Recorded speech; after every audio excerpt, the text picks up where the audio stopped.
am a 45 years old woman, my husband and I have a 15-aunt daughter Kate and a 9-year-old son Sam. My husband has a brother and a 40-year-old sister, Eva. Eva and her husband James have a daughter, Allegra. She is also 15 years old. Kate and Allegra have always been compared in the family. From the time they were born, it seemed to be a competition of who would walk first, talk first, do more, achieve more. And Allegra was always first. I won't go too much into detail about Allegra because that's not really the point, but I will say she's a beautiful, intelligent, truly one-of-a-kind girl, and her parents have done a great job raising her. My in-laws fell in love with her and think she hung the moon. This bothered me and made me sad for Kate, but I let it go for the most part. There's no doubt in my mind that they love all the kids equally, but out of the two girls you can tell who they admire more. Every summer, the whole family visits a holiday home that Eva shares with my in-laws. Over the summer, Kate met a boy, Luke, who was also holidaying in the area. They started dating. This was Kate's first experience with boys. Allegra had friends who were nearby, so for our first few weeks we didn't see her much. About 3/4 of the way through the holiday, Kate invited the boy she'd been seeing to dinner. Allegra was told to come, and afterwards she would be going to a party. At the dinner, it was clear that Luke was very attracted to Allegra. After dinner, Luke decided he would go to the party Allegra was going to as he had also been invited. They both asked Kate to go, but she wasn't allowed and was very upset. My husband and I felt it was not a safe or appropriate environment at her age. Eva informed us, because she knows we do not allow Kate into these environments, that it was an adult party, where there would be drinking and possibly other things going on. Allegra has grown up in a place where these kind of things are much more normal. And Eva and her husband made the choice to let Allegra live those experiences. From what I know and have seen, she handles it exceptionally and it has not caused any issues. However, it is not the way we have chosen to parent Kate, and so we didn't allow her to go. The next morning, Allegra came downstairs and asked to talk to me and Eva. She said at the party Luke was flirting with her and showed her some messages he'd sent her. We decided we would all talk to Kate. Kate spent the next 2 days miserable. When she finally came out of her room, Kate was caustic and everyone was getting a bit fed up with her attitude. Eventually, my father-in-law jokingly said, "Your mistake was introducing him to Allegra. How did you think that was going to go for you?" My mother-in-law told him off but added that Luke handled it terribly, but the outcome was sort of inevitable. Kate left the table in tears. We managed to get through the rest of the holiday, but when my husband brought up plans for Christmas, Kate refused to go. She said she couldn't bear being ridiculed by her own family and constantly compared to Allegra. After seeing how much this was affecting her, I spoke to my husband and said we shouldn't go. He argued that it would be wrong to let Kate take away time with family just because of a boy. I reminded him that this has been happening since they were born, but he said that we can't shield Kate from every special person in the world. He said he would talk to his parents about their comments, but that we should not set a precedent of letting Kate run away from reality. I have a daughter, Sadie, with my ex-husband John. We got divorced 5 years ago and I have primary custody while he sees her 2 weekends a month. Last year, he got married to Amanda, who has sole custody of her kids from a previous marriage. Amanda is a SOM, not for any health reasons or so on, she just doesn't want to work, while John works at a 9 to 5. He makes good money to support them, but not enough to live in luxury. I have a much higher paying job. Since it's just me and Sadie, I make sure she has the best possible life. She goes to a private school, set her up a college fund, and she has much better things than most kids: phone, clothes, etc. I still manage to raise her to be humble and not take things for granted, and she's one of the hardest working people I know. Always making sure to get good grades and keep her room tidy. Well, the last few times she came back after a weekend at John's, I noticed that the clothes she was bringing back in her duffel are A, not her size, and B, much cheaper and poorer quality than what I usually buy for her. I asked her why that is, and she told me that while she's at her dad's, Amanda takes away her nice clothes and gives them to her kids while Sadie gets the clothes they buy from Target. I asked her if she wanted them back, but she said she didn't mind sharing since all her favorite clothes were kept here. The problem came when I went to pick her up last weekend. I had a business meeting and couldn't drive her over, so Amanda offered to just pick Sadie up from school. which hadn't happened before. When I got there on Sunday, John and Amanda asked me to sit down with them, and when Sadie came to hug me, Amanda sent her to her room quite harshly, saying her punishment wasn't over yet. I was confused because Sadie very rarely misbehaves. They sat me down in the kitchen and said that it was unfair for Sadie to be going to a private school while her kids go to a public one. So they decided that Sadie would be pulled out of private school and put in the same school as the girls. They also said I should keep up Sadie's punishment because when they told her, she blew up at them, told them it wasn't fair, and yelled that Amanda and her kids weren't even her real family, that all they did was steal. I told them in no uncertain terms to off. I would not be pulling my child out of a school she likes, away from her friends, because they can't afford it. I told them they could easily make as much money as me if Amanda started working in her field because she has the qualifications, and the job market is very good.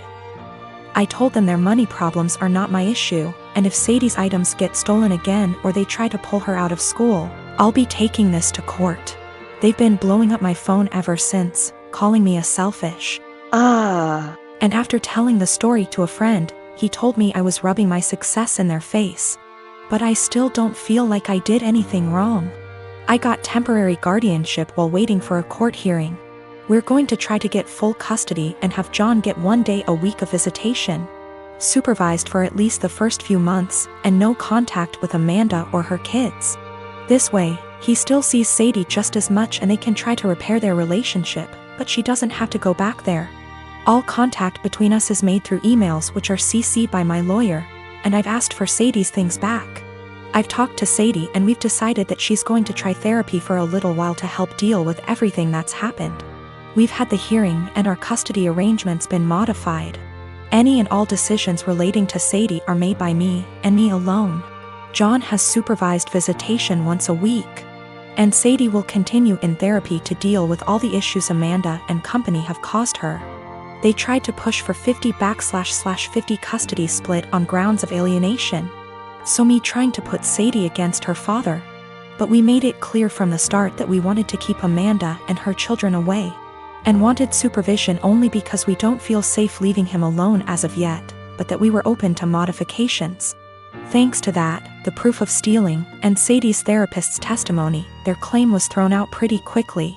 Amanda's pissed, and has tried to contact me and Sadie, but I made it clear to her that if she keeps harassing me or my daughter, I'll have to make this known to the authorities. Sadie and I have blocked her everywhere, and any communication between John and us is made through text messages or emails only. My wife and I have been together for 5 years, married for 3, and have no children. For our first few years together, she was a full-time attorney working 50 to 60 hours per week. At that time, her income was approximately 40% higher than mine. The income disparity did not bother me at all. I mean, who doesn't like more money? But neither of us was happy about the amount of hours she had to spend at work.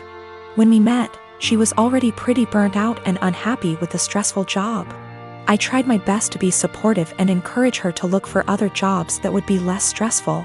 She was open to it, but knew it would be a big pay cut. She said she would rather stick it out for a while longer so we could pay off her student loans and save money for a new house.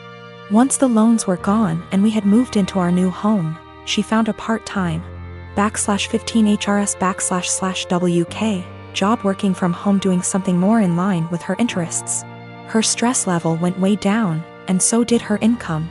She still makes very good money, but her income is about a third of her previous job.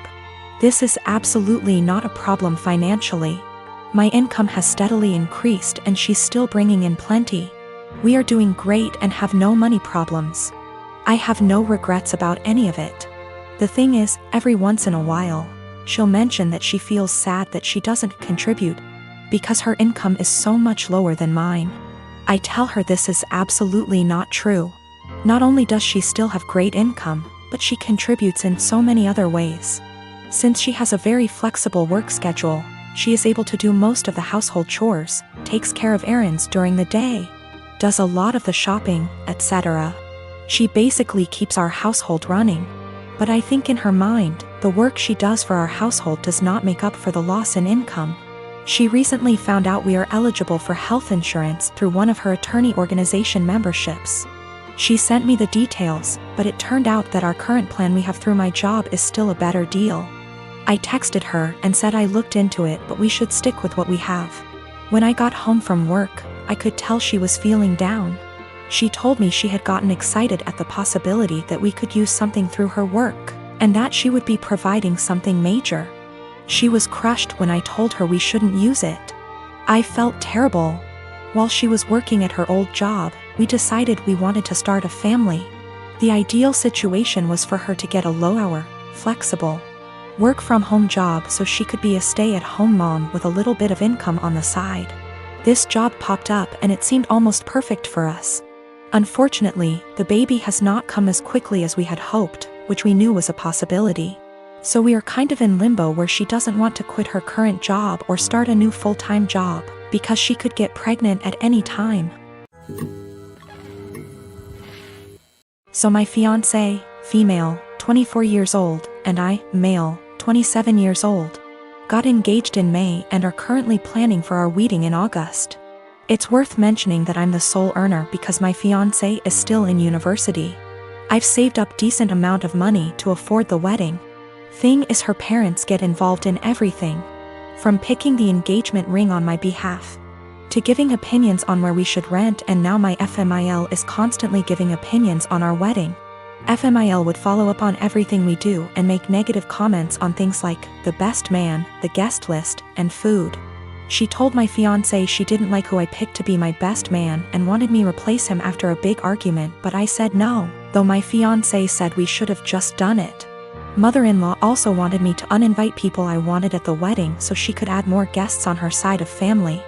I said no to that also. Now the current or biggest conflict between us. Mother-in-law called saying she didn't like the venue we picked, which is in our hometown. She wanted me to reconsider, but I said no since my fiancé liked it too. But my fiancé came to me yesterday to show me a venue her mom picked and already paid for, saying, since she paid for it then I should say yes, this time. I was in shock and angry because not only did she not consult us, but the venue she picked is 3 towns away where my brother-in-law lives. I immediately thought about my disabled parents who cannot travel this distance for health reasons. Besides that, most of my family won't attend because of distance. I said absolutely not agreeing on this venue. My fiancé said she disagreed with me and I had no right to complain because her mom and dad paid a lot of money for this venue as wedding gift and we should accept it. I calmly explained why I refused, and she kept saying I'm refusing on purpose because I hate her mom and am playing cat and mouse with her. I bluntly said her mom is indeed making this a game and told my fiancé she's either with me or against on this issue. She either backs me up or there won't be any more wedding planning. She got upset and started crying, asking what she's going to tell her mom and why I was making her choose between me and her parents, but I just feel like she's refusing to see why I don't want this specific venue. So what if her brother lives there? I have never been to that town, so having the wedding just cause her mom paid for the venue is not okay. We haven't talked ever since that argument. My friend called me ungrateful fool for turning away a free wedding venue over distance, but I can't help but feel FMIL did it purposely.